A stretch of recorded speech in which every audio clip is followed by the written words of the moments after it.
All right, so about a month ago, I posted a video where I was riding Windrock and I ended up running into a stump, and this bike ended up folding in half. It crumpled, so to speak. And when I posted that video to Instagram, there were comments all over the place. I couldn't respond to them all, but one of the common themes was, hey, that looks like a crumple zone. I responded to a few of those, and I actually said, yeah, bikes are designed to fail like this, and it caused a little bit of controversy. I saw it posted on Reddit and other places, so I wanted to take the time to talk about whether or not these bikes are designed to fold like this. And I actually know an engineer who used to work at GT, and so I thought it would be a good opportunity to talk with him to see whether or not these bikes are designed to do this. Now, I should mention a few things. At the time that this video was posted, I was no longer sponsored by GT. I was a GT sponsored athlete for many years. As of December 2024, GT has paused their operations and I am no longer a GT sponsored athlete. I should also mention that the person I'm going to be talking to was a GT engineer, but he is no longer affiliated with the company, and so the views in this video are our own and not exactly representing the views of the companies. So without further ado, let's jump into the video and talk about whether or not bikes have a crumple zone built in.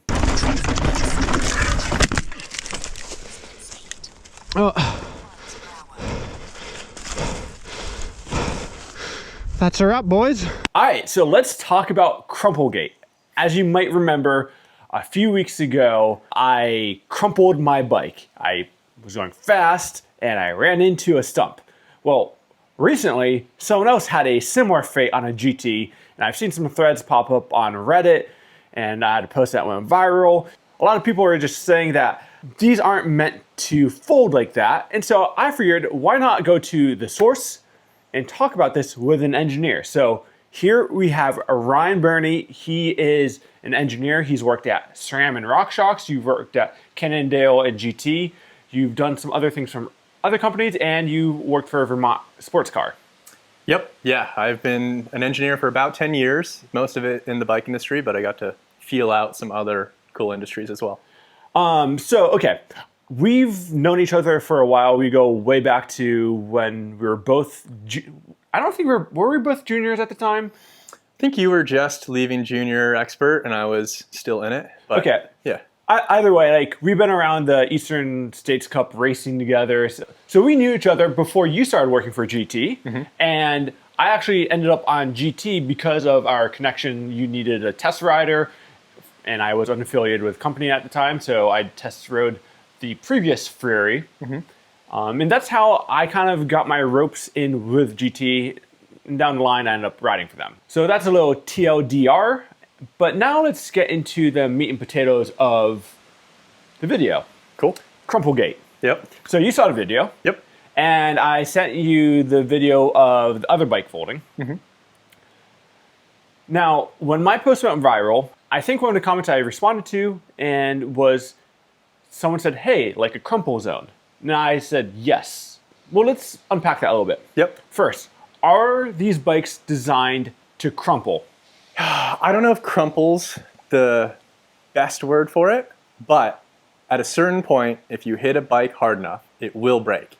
And the job of the bike company and our job as engineers is to make sure that if it does in fact break, like you get into an accident and the bike is overloaded, that the rider is the #1 priority and that you don't get hurt. And if something's going to go, the frame goes first and the rider is hopefully held intact. That particular, I guess, would you call that a frontal impact? Yeah. Is that one of the scenarios that you kind of replicate and test for? Yep, definitely. And would you say that that's one of the main ways you would expect it to fail? Yeah, and I think it did its job. I think you walked away unharmed. Unharmed. Right? And then it's unfortunate that the bike broke, but there is an alternative scenario, which is that if we made the bike so that it either didn't break in that scenario, which a lot of people on the internet are probably going to say, like, yeah, it shouldn't have broken. Let's walk through that a little bit. And that's, well, you might have gone over the bars and broken a collarbone. You might have been slammed into the obstacle that you were hitting and gotten hurt. How it went down is, I think, ideal. Did the bike fail too easily? That's a good question. So on video, everything doesn't look as extreme as it is in reality. I think we know that. I'll throw that question back on you. Did you hit that tree really hard? And were you disappointed that the bike broke? I mean, obviously, when a bike breaks, I get a little sad. Yeah. But in that moment, when I saw my life flash before my eyes, no, I was actually quite relieved. Cool. Yeah, because again, the alternative is if it didn't break, something bad could have happened to you. And again, the priority is making sure that the rider is always safe. And like, it's hard for me to like explain how steep and fast that section is. Right.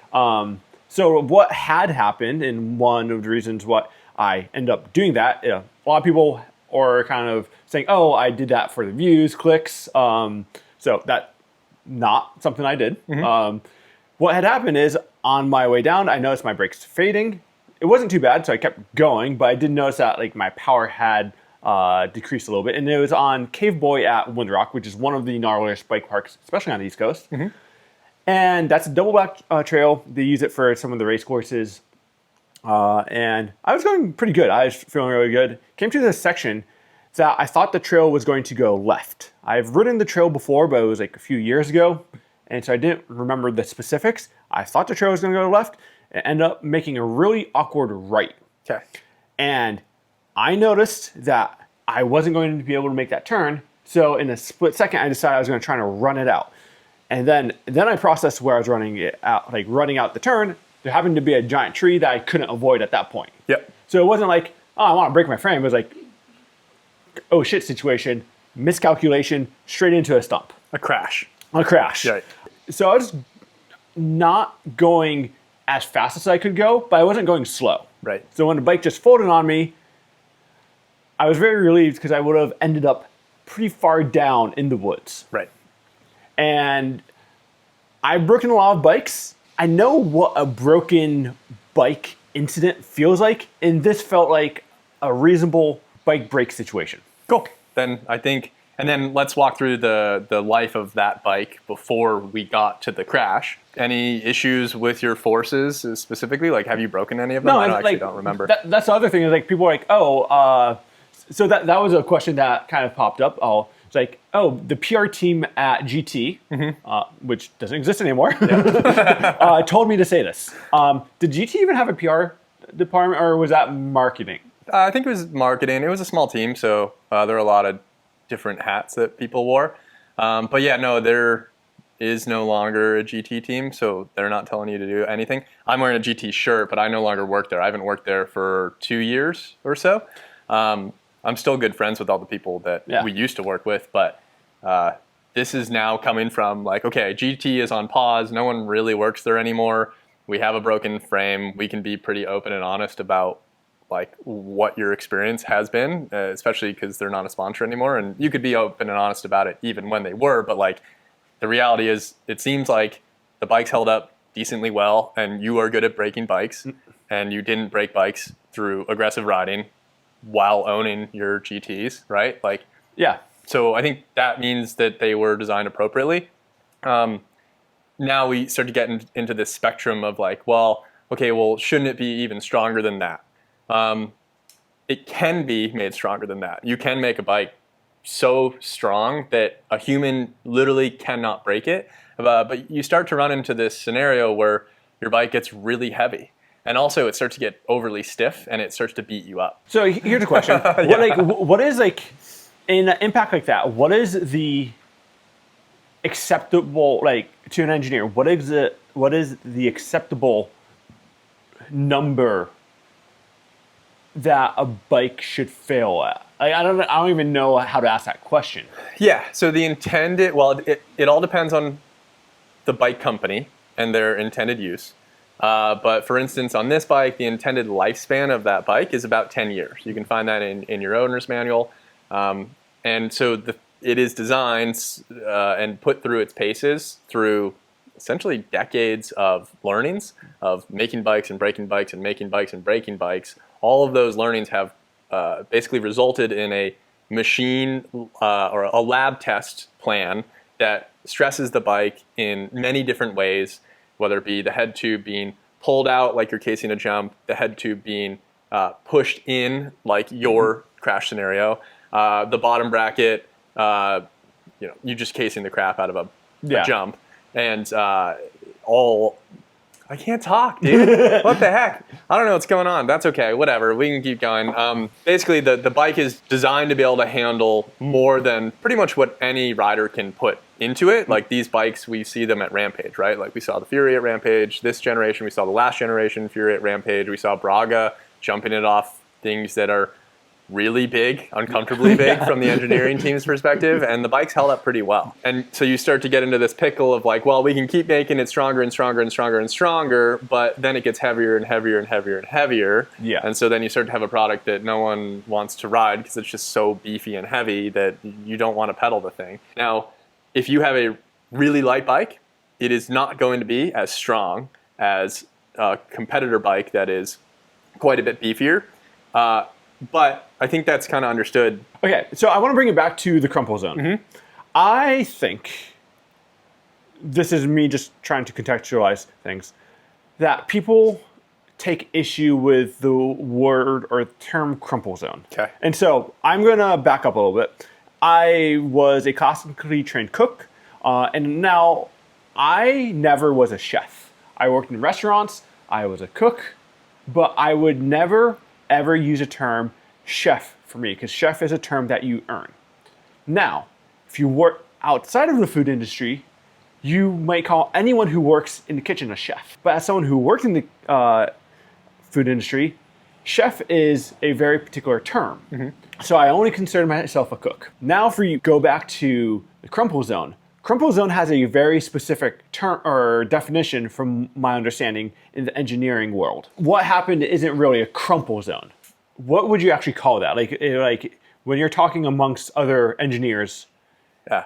what do you refer to that failure? The front fell off. No, I'm kidding. No, they crashed and it broke. Well, Are they okay? But what is the term that you would use? Like Failure. But Just a frame failure. there's no specific that is a controlled failure point. Okay. Yeah. So the failure mode for a frontal impact, which was that scenario, should be this, right? Like that. So, okay, if the frame gets overloaded in that frontal impact scenario, the failure mode, we got to make sure we design it to look like that. So the rider doesn't get chucked over the bars and hit that tree themselves or whatever. I can't think of a specific term. I think you do need the context of that full sentence to describe what's going on. If I were to just pick a quick phrase, Crumple Zone is a good option. The internet probably doesn't seem to agree, and that's okay.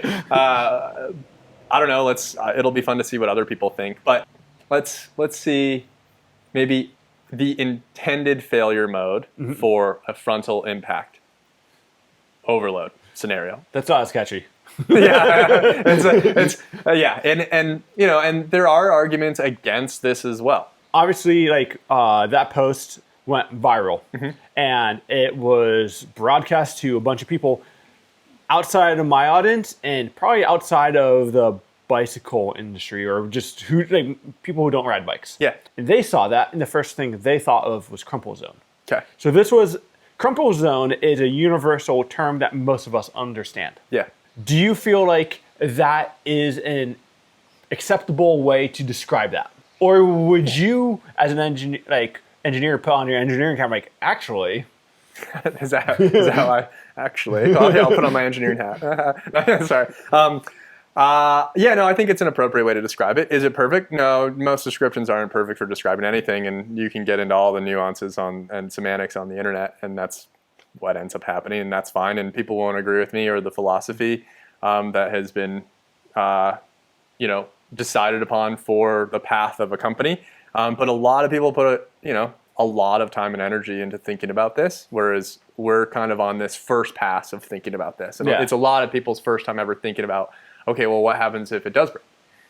It's like, well, it shouldn't break. It's like, well, yeah, stuff breaks. Because if it didn't, it would be too heavy. Does a company ever talk about this publicly, or is this stuff that you guys talk about internally but never release to the public? Yeah, it depends. It's not the first thing we start talking about. just because it is a nuanced and kind of complicated issue, and you start to get into like legal responsibility. Yeah. Especially, and again, this is all my own personal opinion, and I don't. And I'm not like telling anyone the secrets of, specifically GT. It's just like, like if it's going to break, we should probably make sure the rider is okay if it breaks, right? And then we should also make sure that when it breaks, it's at a load that is really, really high, so that if you're just riding the bike and aggressively riding the bike, you never have to worry about breaking that bike, right? I think that's a reasonable thing to have a bike be designed for. So you brought up legal. Yeah. Now, is this the failure mode, or whatever you want to call this? Yeah. Is that something that you feel pressure from the legal side of things? Because obviously, I'd imagine if you're working on a bike company, you're owner of the bike company, the last thing you want is lawsuits from people getting injured on your product. So there is some duty of care to protect the user from, let's say you hit a tree and instead of it failing like it did, some sharp, jagged edges like pop out of the head tube or whatever and stab me. Yeah, no, that's well, they didn't, so that's sweet. But yeah, no, it's definitely something to think about, and that brings up an argument for just making sure that a human literally can't break the frame. Again, compromises to that. It's probably a pretty heavy, overly stiff frame. But if you go that route, you can avoid that problem and that scenario. But then you run into the other scenario of I got hurt because my frame didn't have a crumple zone. Yeah. And so I don't know the specifics of exactly why cars ended up basically being designed to save the driver. But it seems kind of obvious in hindsight of when you crash, we want to try and save the driver. Now, in the car industry, you have to, I believe, send off a few vehicles to the NCI, the National Highway Institute or whatever, that right. does crash test ratings. Yeah. Is there something like that for bikes?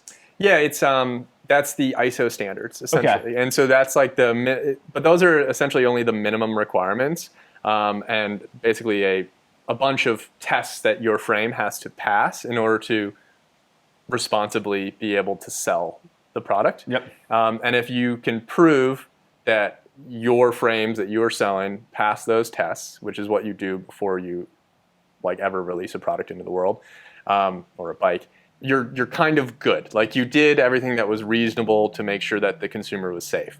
Now, a lot of companies believe that in order to have a good product that develops a good reputation and is being used for the scenarios that the bike is being designed for, which might be quite a bit more than what ISO says a downhill bike should be rated for, or an enduro bike should be rated for. I don't know the exact drop height that an enduro bike in the ISO world needs to be able to handle. Let's call it 5 feet of I don't know what it is, but let's call it a 5 foot drop to flat. Bike shouldn't break, right? It's yeah, it's sweet, but that's gonna go off a much bigger drop than that, and so it starts to get weird, right? And all I know is that, okay, well, if this thing's gonna go off a giant cliff at Rampage, we should make it so that it's safe to do so.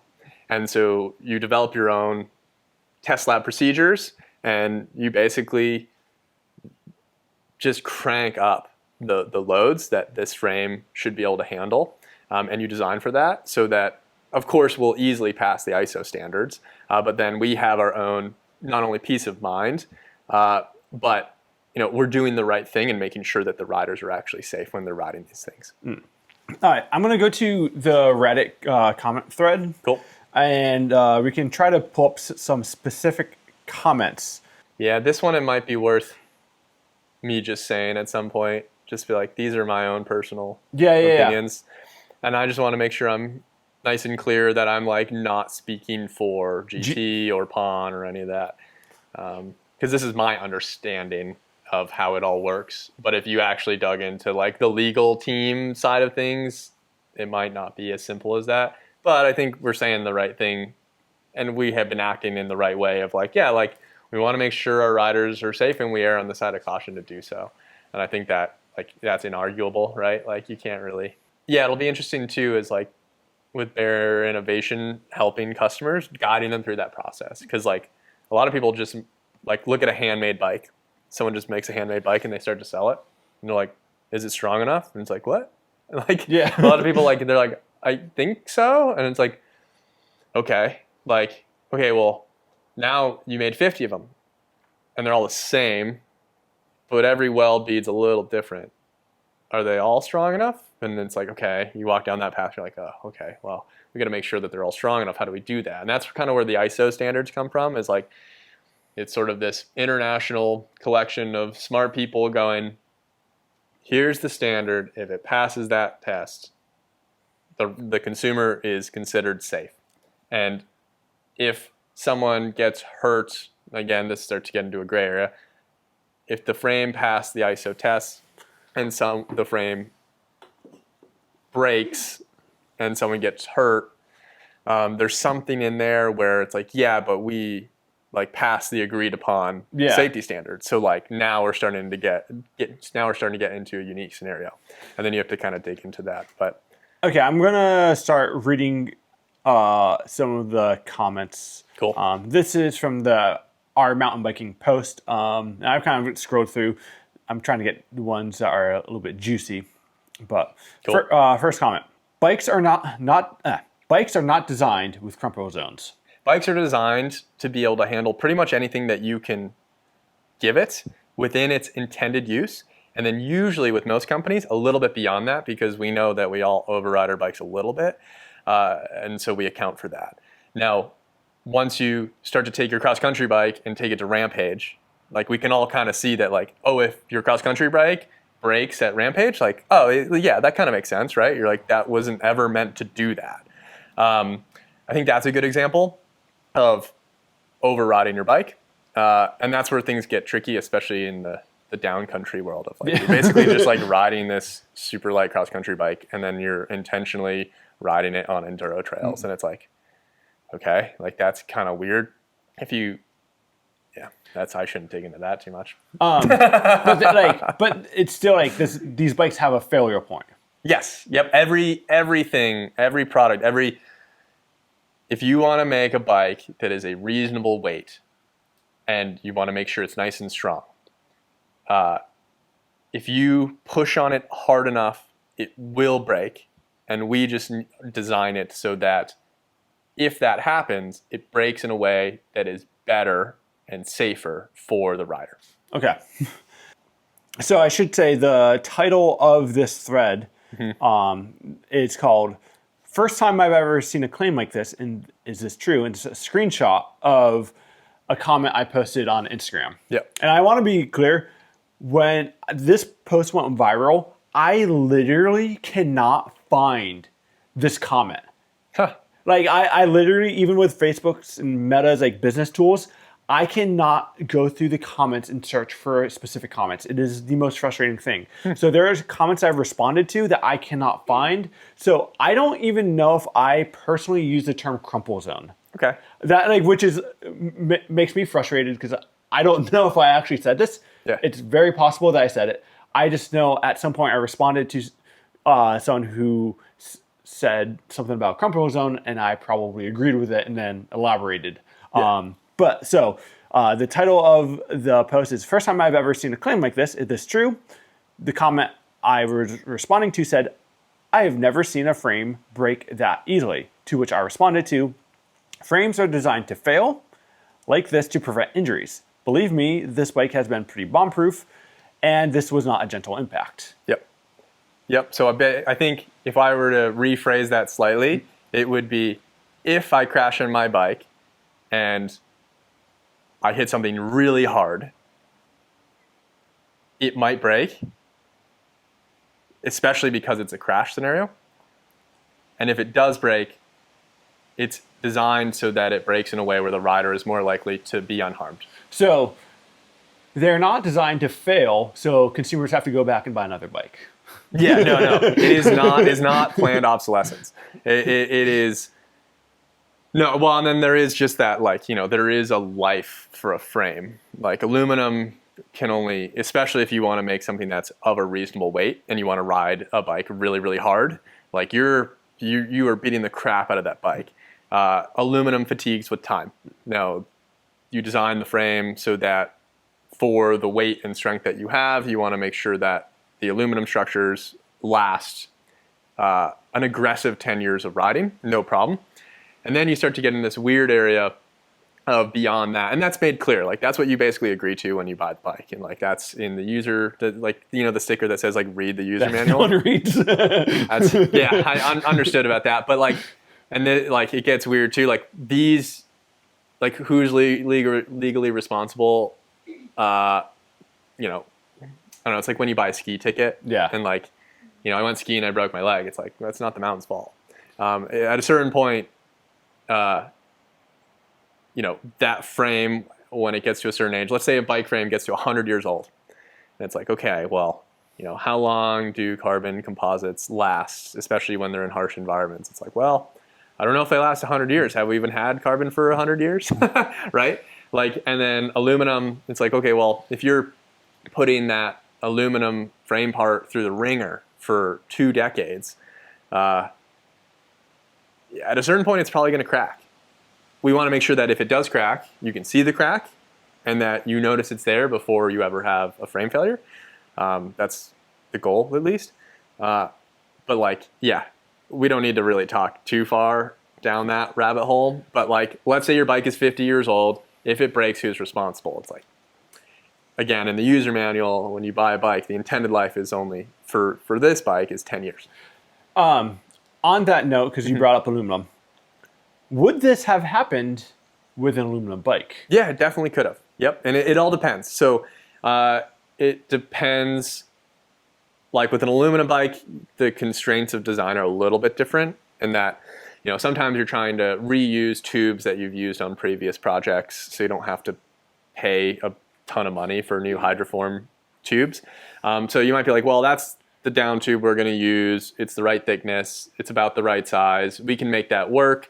Yeah, we pulled it from the Enduro bike and now we're using it on the trail bike. So it's maybe a bit beefier than it needs to be.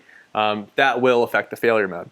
But again, same scenario. If you push on that frame hard enough, it will eventually break. And we make sure that when it does break, we have a similar failure mode to where the head tube doesn't just rip off. Things basically buckle, but the frame stays together so that you have a more likely chance of walking away from the impact. Now, there's a range of loads where that can happen, right? Like, so there's the minimum requirement, which is like the ISO standard of like, okay, you can't sell this bike if it's not this strong. It's like, okay, well, it definitely needs to be that strong. And then we have the, well, we know better testing, which is like, well, in reality, we know it's better to make our bike even stronger than that. And we've learned that many, many times from many decades of previous engineers making good bikes and learning hard lessons.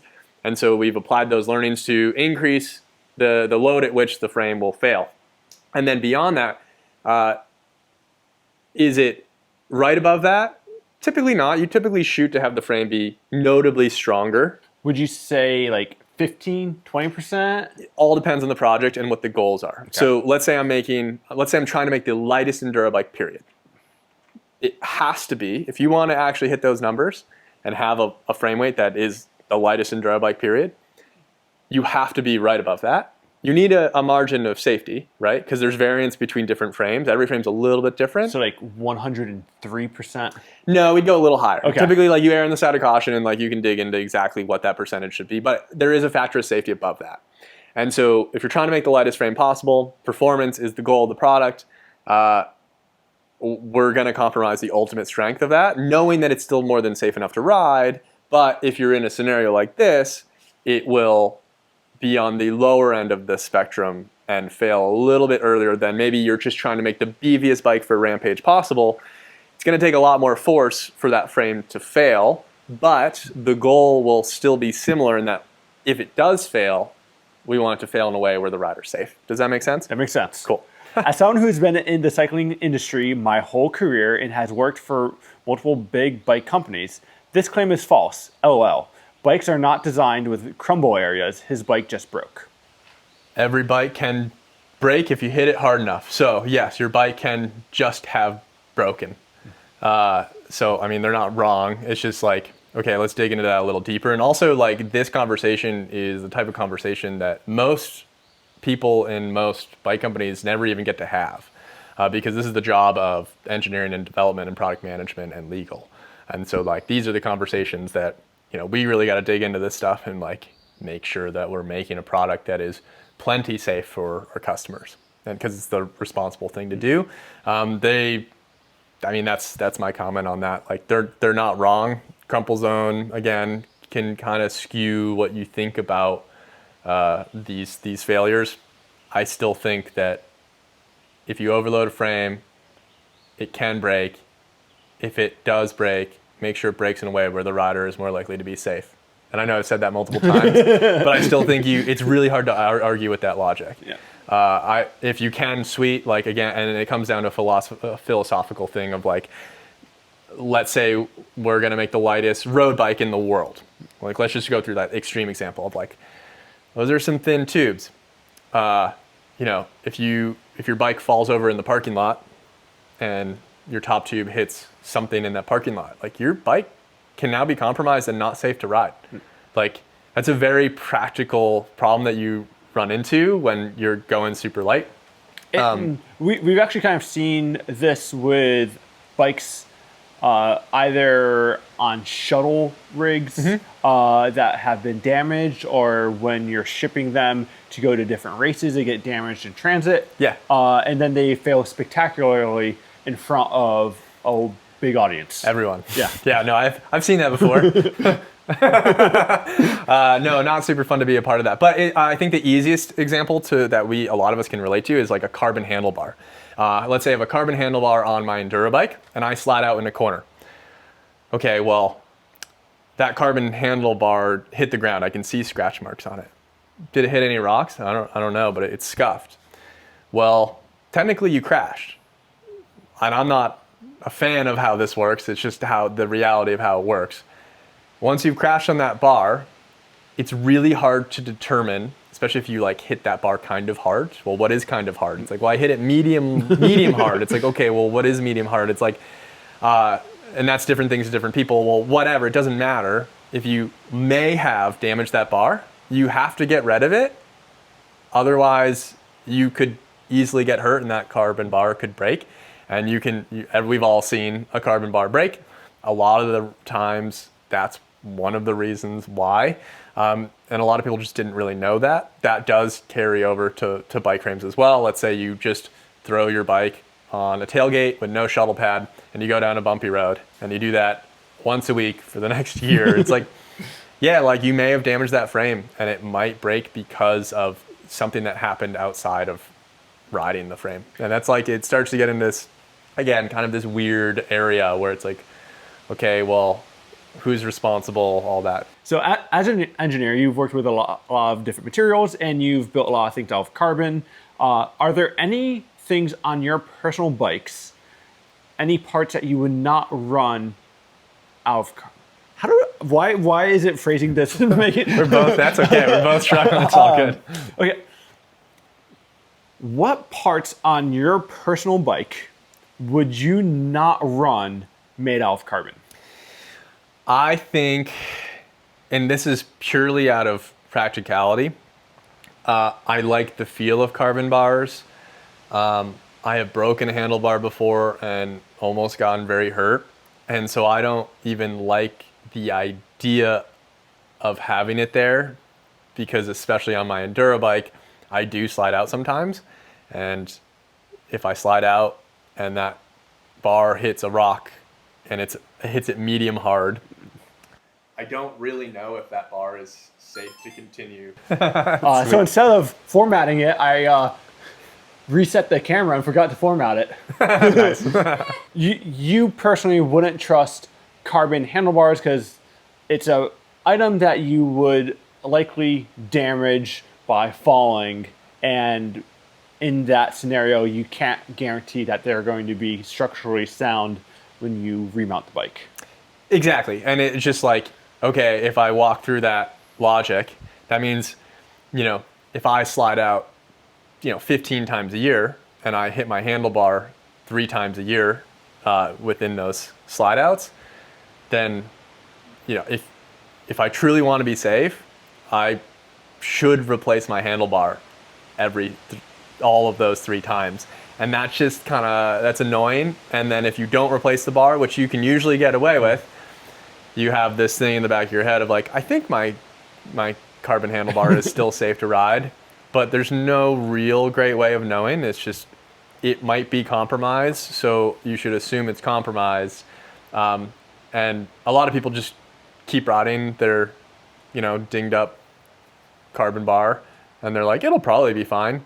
But once you go through that experience of it not being fine, and you like wake up on the trail and you have like a grip in your hands and half of a bar, you're like, oh, that almost was way worse.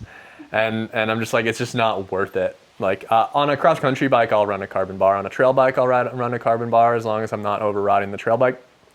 I think same for carbon cranks on a downhill bike. Of course, I have them on my downhill bike. I don't run my downhill bike that much though. You're riding those carbon cranks really, really hard, and you're constantly throwing rocks up into them, especially if you ride at a place like Plattekill. Yeah. Like rocks are just being thrown at your cranks. And we've just seen carbon cranks fail on downhill bikes before. And I'd rather have a crank that is a little heavier than have to worry about a broken ankle. Yeah. Hands down, all day, every day. Feet down. Yeah. Yeah. Feet 1 foot down. Yeah. Cool. I think we've basically touched on most of the points. I'm sure there's like some comments I've forgotten to address. Okay. But I think we've been talking now for an hour, and I don't know how this video is going to be edited. Yeah. So we've been talking for a while. Mm-hmm. We've hit most of the points. I'm sure we've left some of them out, but I tried to touch on most of the points that I saw brought up in these threads, because what is my reasoning for making this video? I'm not affiliated with the GT. My reasoning is I rode that bike for many years and it performed great. I'm not sponsored by GT anymore, but when a bike does its job and doesn't disappoint me, I think credit is owed to something. I've had plenty of bikes that I would not defend as much, but this one, I've done a lot of stupid things on it, and after 4 years or 5 years, it finally failed, like in a scenario where I expected to fail. Yeah, it deserves a little bit of respect. Cool. Well, I'm glad you're happy with how it all turned out. I'm glad it broke how, in a crash scenario, down a steep hill, it broke in a way to where you were able to walk away. And may it rest in peace, but it did its job. Rest in one piece, at least. Yeah. So I want to give a big thanks to Ryan for taking the time and talking to us. I want to give him a quick second to kind of plug what he does. Ryan, what do you do now? Yeah, so I own RimSaver. It's my first small business. It's been really fun taking a product idea, bringing it to life, and then learning how to run a business around that. On top of that, I also own my own engineering and design firm focused in the bike space. So we basically help customers take their bike idea from concept to prototype and then into production, whether it be a small, whether it be an individual who just wants to make a custom bike or a big bike company who needs help on a project. I will leave contact information for Ryan in the description below. But yeah, I think that's where we're going to leave it off for this video. If you guys like this kind of content, let me know. This is the first time I've tried doing this. I don't know if it's going to work out, but if you guys like it, we might do some more. Ryan, thanks for showing up. Yeah, thanks. Peace.